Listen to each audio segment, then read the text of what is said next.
All right, welcome back to the Habit-Based Lifestyle Podcast. I am your host, Jesse Ewell, and today I have a very special guest who is the president of Iron Tribe Fitness.Karen Broadwater. Karen, I want to the Habit-Based Lifestyle Podcast with your host, Jesse Ewell. This is the Habit-Based Lifestyle. Let's go. Karen, I want to thank you so much for joining me on the show today.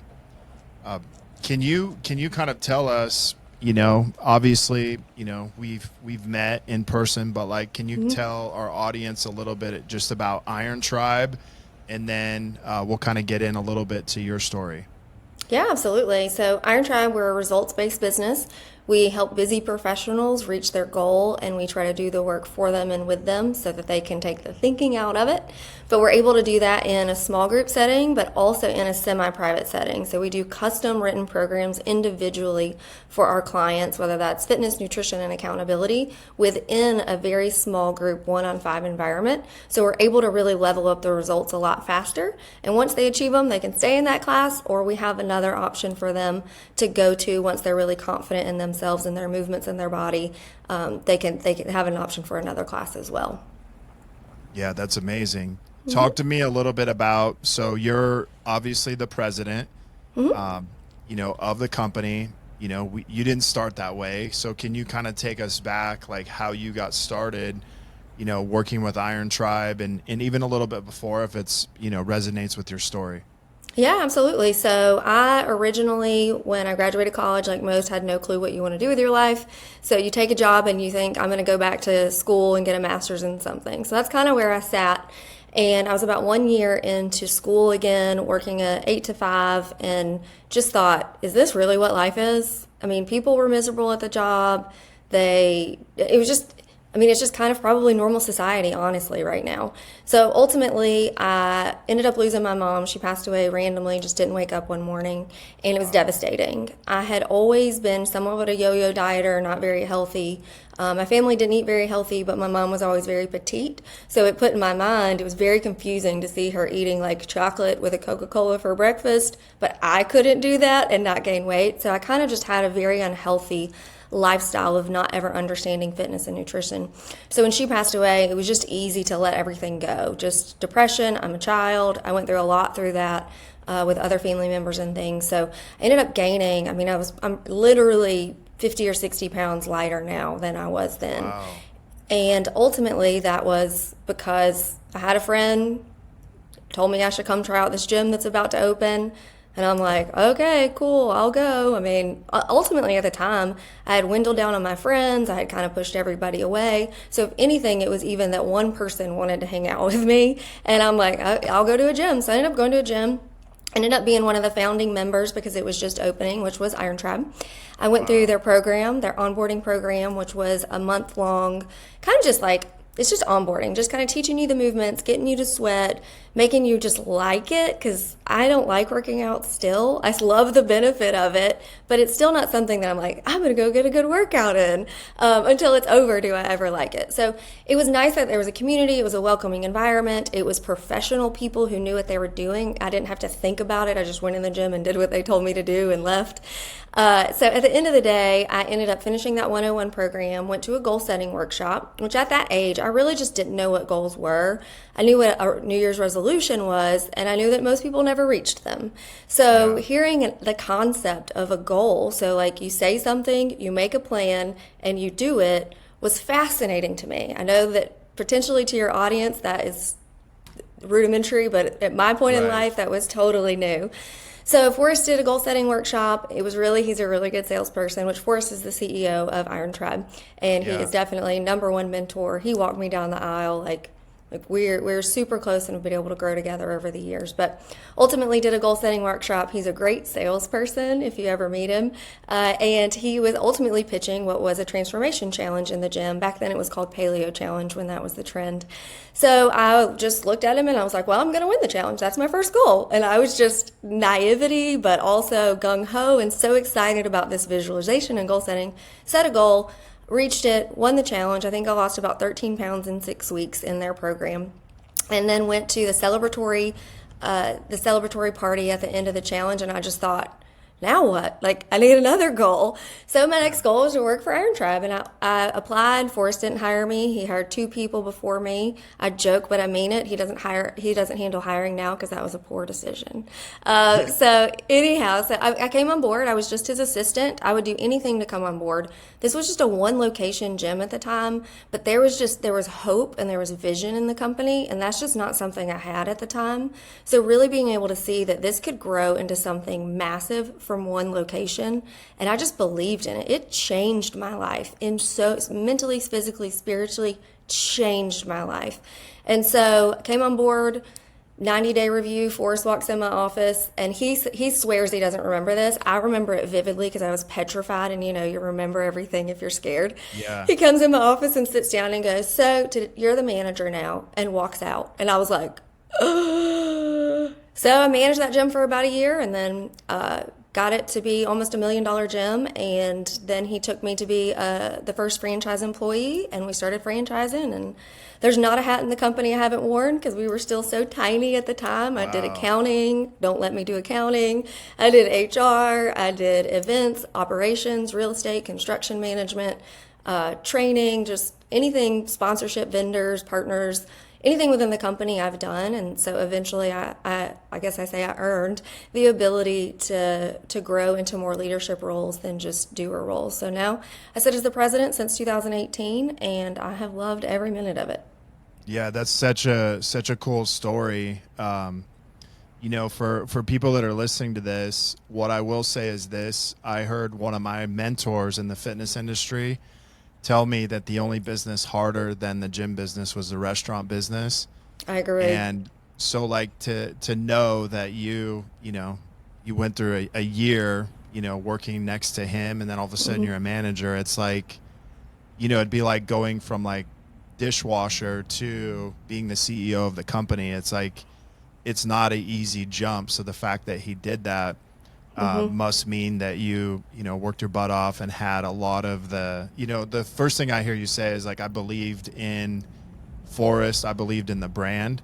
Yep. Because, you were a product of the results that you guys got. And so I think that's really cool. And some of my best employees were people who always like went through that same process, right? They got results, and then through that they wanted to be a part of that. So that's really cool. So I've obviously got to experience you guys, your culture.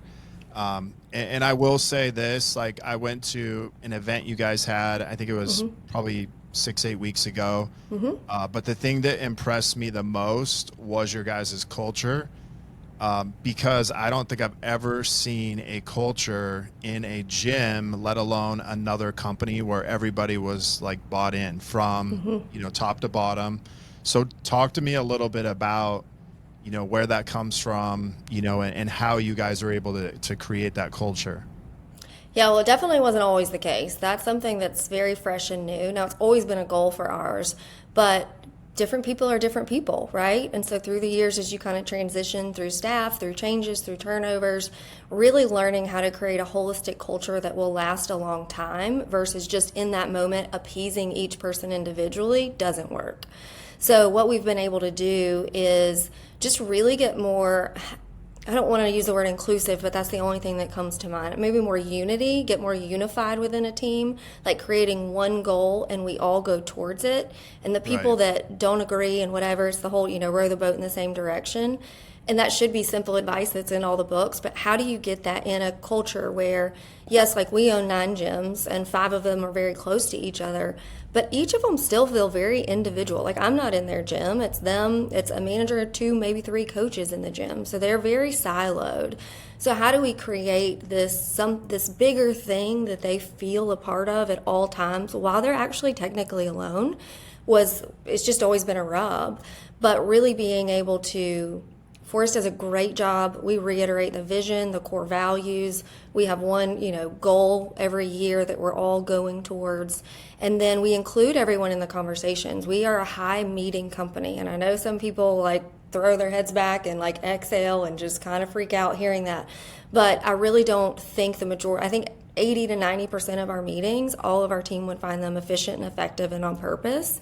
And that's really made the difference, because I do not believe you can over communicate in a company. So everything from our meetings to our support team, our meetings with our management team, meeting with franchise owners, our meetings with franchise managers, franchise coaches, all through the system, we have a full cadence with whether it's video communication, person communication, Zoom, written communication. We try to hit all of them so that we all can continue to feel a part of something bigger than us while we're by ourselves. Yeah, no, that's so good. Let me ask you this, like from knowing where you started, you know, and I also want to say, like, you know, the story about your mom, you know, thank you so much for sharing. That's such a powerful thing. But what would you say kind of the number one habit that you've implemented into your own life from, you know, that point you started at Iron Tribe to, you know, today? Like, what would you say is one of your top habits that you've implemented to help you really be successful? Gosh, that's such a good question. I feel I have become a new person every 6 months of my life. But the one thing that came to mind when you answered that, I don't know if I would consider it a habit, but it's a statement that gets me out of a bad habit. So I have a statement that the second I find myself procrastinating or in analysis paralysis or just in any situation I'm uncomfortable, I just say, I act now. And in that moment, that makes me take action whenever I feel paralyzed in any way. And so it's literally in my brain to where I feel that feeling in my gut. For some reason, it's just embedded and it just says, I act now. And I go, nope, dang it, I'm going to do that. And I just move on. So that's been really helpful. It's kind of like a affirmation with like an action statement, right? Yeah, it's like, yeah. That's cool. Where did you learn that, or like how did you come up with that? So I know it sounds cheesy, but it was in that same goal setting workshop 12 years ago. Wow. And Forrest was teaching affirmations, and that was one I just grabbed. I remember writing it on a sticky and putting it on my computer in the office at my job that I had at the time before I left Iron Tribe. And ever since then, when I get in a funk, I'll even write it back down and put it on my computer. What I love about your story is the belief that you started to have in yourself when you started to see results, and then the belief somebody else had in you. You know, so it's like you believed in Forrest, and then in return he believed in you, and then you really like gravitated to the message and the movement of what you guys are doing. So like when I see you today, I see how you show up today. I'm like, wow, like she's on fire. You know, I see you doing all these things, but like one of the things that I really appreciate about you, because I've had the ability to work with you, is we had, you know, kind of a call one day and you're like, hey, I really need you to do this. But what I liked about it was the way that you approached it. But also like, hey, like you kind of like challenged me to do better or be better. And I really appreciated that. And I can't say that a lot of people would be willing to have that conversation. And so that was one of the things that I saw in you, was like, that's a really powerful conversation to be able to have. And I see that as a huge asset in you. But like, has that always been there? Has that been something you've had to develop? So I think the skill of it I've had to develop, but it's always one of my like life values is be kind, not nice. And I think kindness is speaking truth to someone in love. Being nice is letting it go under the rug. So kindness to me is the number one thing. So if there's an area that I'm like, hey, Jesse, can you do this, and this a little bit differently? It's not because you're doing everything I wouldn't even have a conversation with a person that's doing everything terrible, right? But It's just the kindness of, hey, this will help everybody. And so I've always looked through that lens, but articulating it and realizing I can say the same thing to you and it completely crush someone else. And so having to learn and adapt when is the time to have that conversation and how to have that conversation is definitely a skill. And each person's so different. So I don't know that I have it down 100%, but I have gotten really good at asking the right questions on the front end to learn the person, whether that's in the interview process or whatever. One of our interview questions is, how do you like to receive feedback? And they're like, oh. And then also we ask, how do they give feedback, and really learn how the person ticks before we ever are in the situation to give feedback. Yeah, so let me ask you maybe a follow-up question is like, how do you kind of like figure out, right, how to communicate with each person? Because everybody's so different. Is there, I know, we maybe have love languages with our spouses, but like that may not always be that intimate. I mean, you are intimate with employees, but like, is there something you learned or like a process you went through to get better at that? Yeah, I wouldn't be able to probably put my finger on unless I thought about it for a while of like one thing, but I definitely believe any studying of psychology, studying of self, I think because I went through such a depression, I was constantly, I still believe depression is completely real and I still struggle with it through seasons.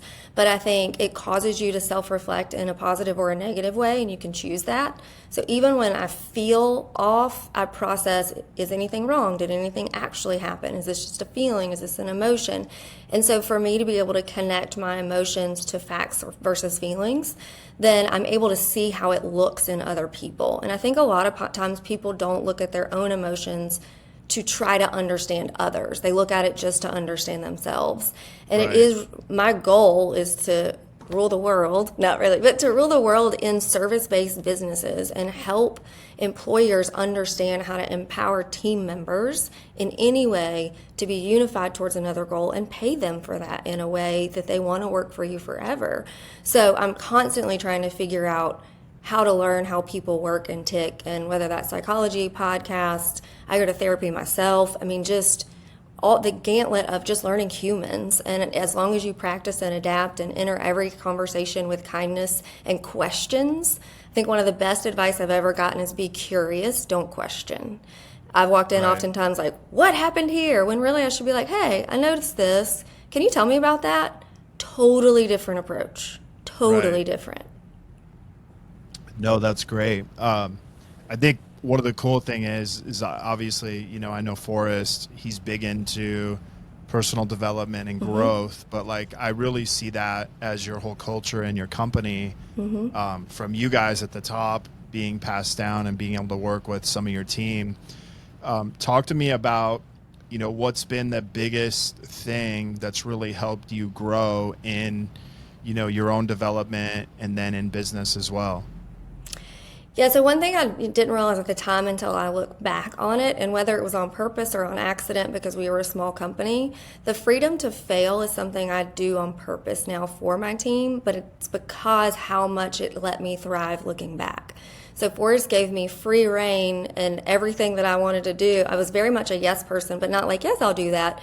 If he mentioned something to be done, I'll be like, I'll figure it out. I'll figure it out. I'll figure it out. And he let me, like, he could have very much been like, you're not, I mean, I was a kid, He could have Right. been like, you're not qualified. So that freedom to fail is the only reason I've succeeded. And so I try to create an environment of a freedom to fail for our team now on purpose to even give them, because if I failed, I was terrified. For years, I thought I was losing my job, not because of Forrest, but because it wasn't an intentional, hey, go try it. If you fail, it's fine. But now I try to create that so everybody knows, hey, try it. I don't care. Tell me if it doesn't work. If it doesn't, we'll reteach. No big deal. Right. So that freedom to fail, I think, is huge for a lot of people. Yeah, I mean, that's usually one of the top fears people have, right? And so Oh, yeah. if you can take that away and say, hey, man, we actually, we actually want you to fail, so Yeah, that's yeah. a completely different culture. What part, you've worked for Iron Tribe how long? 12 years, almost 13. Okay, so, obviously things are way different now. I mean, really in the last probably 3 years, it's probably Yep. sped up way more than any other time. But like, what's been the biggest shift for you guys, like just in your overall like outlook on the industry you're in from where it was, say, like 3.5, 4 years ago? The biggest shift in the industry, well, obviously COVID happened. But ironically, we were at a place right before COVID. It was November of 2019, where we had just launched our semi-private program. Before, we were just group. And we had just launched it. We were doing a beta. It was crushing it. We were so excited. We were getting ready for TribeCon in 2020. And COVID happened. And so we had to close the gyms. And at that time, we're like, we just had this awesome program. We're about to launch it. We're going to roll it out to the brand. And it was interesting. I know, fortunately, from having loss in my past, anything that's kind of a tragedy is an opportunity. And I know that can sound cheesy, like, yeah, cool, Karen. Like, well, if you know my heart, like, I just feel that way. And Forrest also leads the way in such a way that I can't even comprehend it. Like, he instantly just started knocking down walls in our office and created a Zoom room so that we could go online. And I'm like, oh my goodness, what's happening? Like, the world's shutting down, and he's spending, however many thousands of dollars on a Zoom room. But he did it because he cares about the product, and we weren't going to lose our team. So we went and did that. But then while we were able to sustain our clients, we decided to get a coach. We always hire coaches for different areas of our life. You're one of our coaches right now. So we hired a coach, and we decided, yes, we were about to launch this semi-private, but while we have this time, let's sharpen our pencil and make it freaking awesome. So we went through this whole process just waiting on COVID to end to where we could really launch it again. But we got it to perfection where we were so ready to launch, and we were able to come out with a bang and just really launch it well throughout our system. And now it's thriving, and every one of our locations has adopted it as of now. And it's really just a core model that I'm really proud to move forward and sell as a franchise. Wow, that's so cool. What I love about, great companies is that they can pivot, and out of something tragic happening, it's like you turn it into an opportunity to get better. And then to really see how powerful people are when they come out of something like that. Let me ask you, like, you have 9 of your own We do. And franchise then we have facilities, and then how many total, make up Iron Tribe? So we have 9 corporate, and then we have 20 franchise locations, and then we've got 5 in lease and construction right now. Okay, wow. And most of them are in what area of the United States? Yeah, they're mostly in the Southeast. Actually, they're all in the Southeast right now. And we would put them anywhere, but predominantly they're here, and we like them being kind of close right now. One of my missions this year is to go to every location. So I have knocked through probably 6 or 7, and I hit 3 more next week. So It's kind of nice to still be able to go and travel and see them. Yeah, no, it's cool. Like, you've had one, what's the longest you guys have had one? 12 years, 13? Well, the original one's been open, I guess 13 or 14 years now, since 2010. What's this year? So 13 years. And then we've had a franchise as long as, 11 years, I think. Okay. That's awesome. And Yeah. what is, I know a little bit about your guys' goals and stuff like that, but like, what is your goal for the next 3 years? Like, where do you guys want to be? Yeah, so we decided to set, I know it's normally to have like a 10-year or something, but we set a year goal, which is 2030. Okay. So we're looking at hitting in 2030, we're going to be a $100 million brand. And so what that means is just in that year, total gross revenue of Iron Tribe would be $100 million. We did that because we don't know how we'll get there. I mean, we have a plan, and we've backed into it, and we've done the math, and we know all that. But anything can happen, but nothing's going to take us away from that goal. If that looks like virtual because we shut down again, which we won't, but if that looks like something, that is still going to be our brand, and we're going to figure it out on how to get there. Got it. And do you have an idea of like how many clubs you want to grow to in that time? Yeah, so the math for that works out to be about 156. Now that depends, some can make more money, some can make a little less, but that works out to about 156. Okay, cool. And so maybe somebody listening to this is an entrepreneur, and like, what is the, say for a franchise, like what is the possibility for a franchise if they wanted to step into one? Yeah, we've got, we can put the website up so the franchise to get some more information. Y'all can email me personally, Karen at IronTribeFitness.Karen. We can get that set up, but it's super easy. Now, we do go through a vetting phase because ultimately what we found is if we don't sell to the right people, it's not going to be the right business. So we definitely go through a vetting phase for both parties. I mean, they need to get to go to us and everything, but we are not just selling to anyone, and I hope that provides comfort, not like, just elitism. We made that mistake in the past. I don't think we sold to the wrong people. We sold to the wrong situations.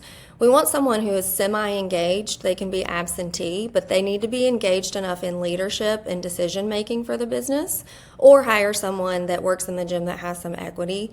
But ultimately, it's fairly simple. They would go through the process. They would come in, they'd meet us, they'd hang out with the team, we'd get a workout in together, make sure we vibe and like each other, and sign some papers after that, go into real estate. We've got partners in real estate development, construction management, all the things lined up, and then run a pretty simple, not easy, but simple business model to be able to help change lives and make some money while doing it. It's very much a passion project for sure, but you still make money, and it's a great journey to be on when you know you're making an impact. Do you guys have like an average of what, maybe percentage of gross that like people make or can expect to make, when they're a franchisee? Yeah, so we look at about a 25 to 32% profit range. It depends on, of course, the location and lease negotiations. Usually rent's the biggest factor in that. But yeah, 32%-ish. I actually don't know if I can legally say that, but so just take it a grain of salt as a blonde girl who said that. Yeah, well, I would say that, most of the gyms that I knew back in the day, they were averaging about 10 to 15%. So if you guys are listening to this, that's like 3 times more than the average gym. So like these guys know what they're doing. They have things, literally down to a science. I think one of the cool things that I got to meet a lot of the franchise owners at the conference that I was at. And I think one of the cool things was like, hey, how do you guys feel about the support you get? How do you guys feel about, the culture? But what I noticed is that like every one of them kind of said very similar things. And it almost felt like they were part of your team, not separate franchisee owners. And, I want to speak into that because I can't say that I've seen or heard many companies do that. I know your guys' big thing is like, we want to be the Chick-fil-A of fitness, but like, can you speak into that a little bit? Yeah, first of all, that gave me chills that you even noticed that, because that's my heart, is to be the best place to work, but also for everyone to feel like they're a part of a team. So that's amazing that you recognize that. So I appreciate you saying that. Again, I think it comes back to we're intentional on creating unity. So first of all, we get the right people who want to be involved, and they have the right core values, and then they have the right mission and reason to do this. It's not just this huge money play. Again, you can make money, but like there's more to it for the owners than just money. And I think that's important, to find those right people and then cultivate relationships. They're not fake, but I do intentionally reach out relationally to people. Send a funny meme to one girl about chips and salsa this morning. And you stay in this friendship mentality, and then also you talk about business, which I know some people split friendship and business. I can't. I love what I do, and it's part of who I am, and we get to work with people that feel the same, so we get to kind of cross and blend our lives with each other more than I think most companies do, because what we get to do is around our friends, and most people, they don't get to go to work with their friends. Right. That was always one of my favorite things about, owning a gym was like how many of those people that like built a relationship with you for those years that they were clients. Right. And so it was like, you got to grow together, which is really cool. But like, that's the culture that I really see you guys with, is like, hey, just because you're a franchise owner, you're not separate from us. You're one of us. And that was the powerful thing that I had with a lot of people I had conversations with. So, so let's talk a little bit about, for you, like, what is your like big focus moving into, the next, year for you? Like, what are you trying to build? Yeah, so ultimately I'm trying to build what we have in our corporate gyms and our franchise gyms. And a lot of our franchise, I hate to admit it because it pains me because I'm so competitive, but we're not the top gym in our brand, and that infuriates me. So I want to be that, but not by squashing others. So I'm trying to go out in the franchise gyms, and the saying, little hinges swing big doors. I even went into one of the top gyms last week because they wanted me to come in and just audit and see how they could be better. So going in and just kind of, I think fresh eyes are the best eyes, but someone who also knows what they're looking at. So my eyes are fresh in their gym because I'm not in it. So over the next year, I'm really working on helping the franchise partners get their revenue increased, whether good or bad or in between at all. So whatever I can do to do that, and it's been really beneficial to do that in person, which I thought maybe I could do it via Zoom, but in person, like, again, feeling the vibes, seeing the culture, noticing what's really done, or is there a calendar on the wall? Well, if you had a calendar, your team wouldn't be so confused. Like, all those little things I think will really add up and produce fruit probably next year. But right now I really feel I'm laying the foundation to grow their revenue. What do you feel like is maybe the top 2 or 3 things that you see from like your top gyms to kind of like your lower performing gyms? Yeah, so number one is engaged owner, that the owner cares. Again, they don't have to be present, but that they're engaged and they understand what's going on, and they just have that leadership vision presence. I think that's important in any company, because even though Forrest is that for the brand, I think that location, the person who signs your paycheck, should be somewhat engaged and caring. Secondarily, all of the gyms start off with a really good salesperson. We have a really good sales culture in a healthy way. We're not necessarily pushy, but we also understand and appreciate that sales is an art form, and we have formed it to be art for our business in all areas. And then third, accountability. People take it for granted as the boring work, but if you can stay accountable to yourself and hold other people accountable, then you get to be a team that works together towards something, and everybody is, on the top level, because even peers will call each other out. So ultimately, I think those are the 3 things that make us all the most success. That's amazing. Okay, we're going to get into a little bit of like rapid fire questions. So, Okay. What is the number one thing you feel like you need to develop as a president? More confidence in doing stuff like this. Okay, cool. Okay, that's awesome. Yeah. So, is there any trend you see happening kind of in your guys' space, right now that you really want to get ahead of? Yeah, so originally I would have said semi-private as just by itself, and that really is where I think a lot of people are trying to go, and I do see that as a really good, solid trend. People want more customized programs, but a lot of the semi-private are just small classes, and they're not customized programs. So I think it's customized programs, semi-private, and I really believe, not out of ego, out of a couple conferences I just went to and noticing the trends, people are trying to go towards our model now versus just group or just semi-private. There was a lot of like ruckus in the middle thinking, oh, get rid of group, get rid of group. But now they're realizing group's a feeder. I can upsell people. Right. And then if people want to leave, I can downsell. Or if I'm just one or the other, I've lost the client. So I actually think we're on the precipice of being what the trend is. Yeah, I remember, someone telling me, a mentor saying like, get rid of one-on-one training. And I'm like, I never got rid of it. We did one-on-one, we did semi-private, and we did large group. And that's what I really felt like we made us successful. But, we always have people telling us, oh, you should do this, you shouldn't. What I like about your guys' culture is like, hey, we'll test it. We'll see if it works, but like, we're going to do what we do. We're going to be the trend. We're not going to be the one, figuring it out later. So... Yeah, and I'm sure the loudest person that speaks isn't the right person, but it's the person people make changes for. So we try not to listen to the loudest person. We layer it down and see if it's a trend, and then we'll test and move forward. So yeah. You guys have a great, filtering process, between you, Forrest, and then kind of your top people. And then I really see that as a culture of, okay, now we'll bring this into our other places. All right. So, what's the biggest thing that you love to do outside of, work? Like hobby, stuff like that. I don't have tremendous hobbies. I really do love reading. I'm attempting to learn Spanish and attempting to learn the guitar this year. Those are 2 things that I wish I wouldn't have picked at the same time, but I did.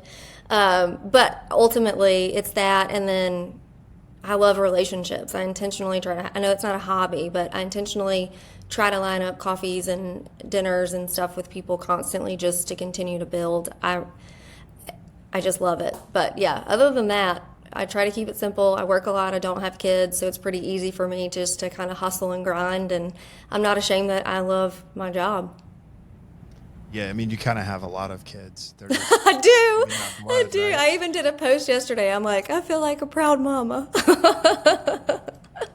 They're fun. Okay, so tell me this. Mm-hmm. What was I gonna say? All right. So I want to go your favorite book that you've read in the last year. Oh gosh, what was it? I could have told you the name if I wasn't on the spot. Oh, it's called, what is it? E2, B2? B2.0 is what it is. Beyond Entrepreneurship 2.0. So it's like a redo of Beyond Entrepreneurship. It is phenomenal.